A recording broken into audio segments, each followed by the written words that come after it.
let me take you through this situation that I'm sure everyone has been through. Maybe it's Christmas Eve or even really early on Christmas morning, and you see that gift under the tree. Whether it's big, whether it's small, it doesn't matter because your name is on it, and you desperately want to open it, and you know you can't, and you don't. That desire to open that gift is so strong. Or maybe you've been waiting to go on this trip with your family, whether it's to the park or to a different city, and you've just been waiting, counting down the days, asking, are we going yet? Are we going yet? Are we going yet? Are we going yet? Are we going yet? Are we going yet? But maybe that's just me. The thing that you should know about me is that my patience is very, very short. I'm not very good at waiting for things, especially when I know something is coming up. That's the same thing with God. Sometimes it's really hard for me to wait on God. Wait for the things that he has in store for me. Wait for the plans that he wants to reveal to me. I just want to know it all at once. I just want to know exactly what's going to happen right now. Something that we know as Christians is that God's timing is perfect. But when God's timing doesn't line up with how we want things to show up, it can be really tough to wait for God. But let me tell you, waiting is a big theme in the Bible. The people of Israel had some serious patience in the Bible. The amount of times they had to wait on God, and not for a couple days, not for a couple months, but years. For example, in the book of Numbers, which is the 4th book of the Bible, you see the people of Israel waiting to go into the promised land. Beginning of the book of Numbers, God asked the people of Israel to count everything. And when I say everything, I mean everything. They counted people, they counted how many sheep they had, cows, how much food, how much gold, silver, bronze, everything. It wouldn't be so bad if it was just a couple people, a couple sheep.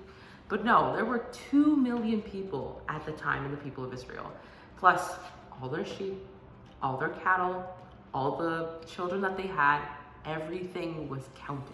And that probably took a really long time. It would really suck if you lost count and you would have to start all over again. So that probably took a lot of waiting.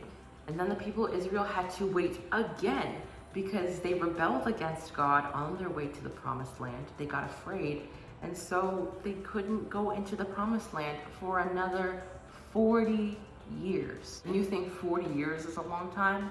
Let me tell you, the book of Malachi, which is the last book of the Old Testament, was the last prophet of Israel before Jesus came to earth. Could you guess how long from Malachi to the book of Matthew did the people of Israel have to wait for Jesus to show up? Give you a chance to answer. 400 years. Yeah. 400. But that's a really long time to wait. The people of Israel were probably really anxious because they just wanted to see what God would do next. Now we wait for other things. Maybe we're waiting for God to reveal his plan for our lives. Maybe we're waiting for God to heal or deliver someone, whether it's a friend, a family member, or even ourselves.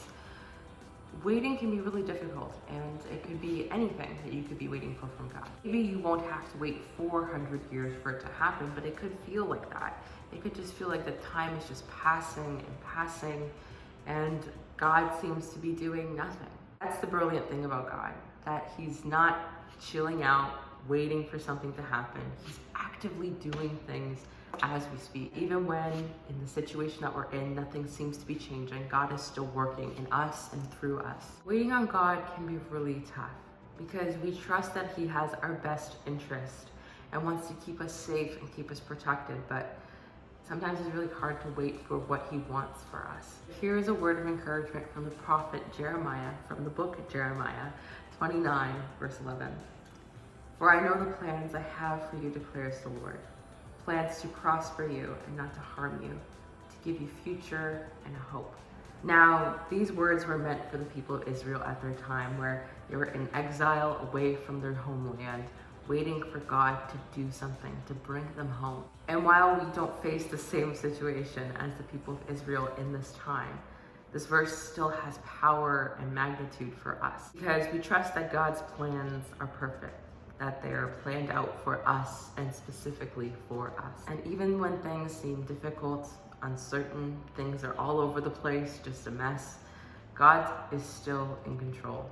His plan is still in motion for us, for you. And there's something really comforting and something really beautiful about God, all-knowing, all-powerful, having a perfect plan for us and knowing it to the end. And so we know we can trust him and his plans for us because he knows exactly how they're supposed to work. And so friends, know that you are loved, that you are prayed over, that you are cherished, and that God has a perfect plan for you. Have a fantastic week.